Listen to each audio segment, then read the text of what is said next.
सोचिए, जिस दूध को हम माँ की ममता का प्रतीक मानते हैं, जिसे हम अपने बच्चों के हाथ में भरोसे के साथ थमाते हैं, उसी दूध के हर 3 में से एक नमूने में मिलावट पाई जा रही है। ये सिर्फ एक खबर नहीं है, ये हमारे घर की रसोई में खड़ा हुआ एक सवाल है। देश कहता है हम दुनिया के सबसे बड़े दुग्ध उत्पादक हैं।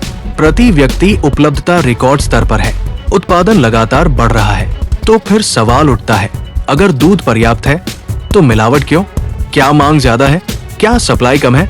या फिर मुनाफे की भूख ने ईमानदारी को हरा दिया है? कहा जाता है कि जब मांग अधिक हो और आपूर्ति कम, तब मिलावट होती है। लेकिन क्या ये पूरी सच्चाई है? सच ये भी है, कई बार दूध में पानी इसलिए नहीं मिलाया जाता कि दूध कम है, बल्कि इसलिए मिलाया जाता है कि उसी दूध से ज्यादा कमाई हो सके। थोड़ा पानी, थोड़ा मार्जिन और लाखों लोगों के स्वास्थ्य से समझौता। कुछ जगहों पर पानी ही नहीं, डिटर्जेंट, यूरिया, स्टार्च जैसी चीजें भी पाई गई। सोचिए, ये सिर्फ धोखा नहीं है, ये धीरे धीरे दिया जा रहा जहर है। बच्चों का पोषण कमजोर होता है, बुजुर्गों की हड्डियां प्रभावित होती है, किडनी और लिवर पर असर पड़ता है। हम पूछते हैं, बीमारियां इतनी बढ़ क्यों रही है? शायद जवाब हमारे गिलास में है। कुछ लोग कहते हैं, क्या निर्यात के लिए शुद्ध और देश के लिए मिलावटी? ये आरोप गंभीर है, बिना प्रमाण के निष्कर्ष खतरनाक है। लेकिन सवाल पूछना भी जरूरी है, अगर उत्पादन रिकॉर्ड स्तर पर है तो गुणवत्ता की गारंटी क्यों नहीं?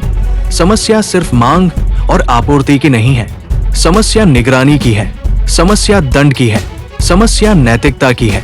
जब अपराध का खतरा कम और लाभ ज्यादा हो तो अपराध बढ़ता है।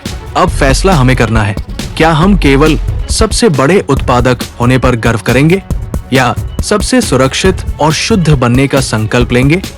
विश्वसनीय स्रोत से दूध लें, शक हो तो शिकायत करें, जागरूक बने, क्योंकि दूध सिर्फ एक उत्पाद नहीं है, ये आने वाली पीढ़ी की नींव है। सफेद रंग पवित्रता का प्रतीक है, उसे लालच का रंग मत बनने दीजिए। स्वास्थ्य कोई विकल्प नहीं, ये हमारा अधिकार है।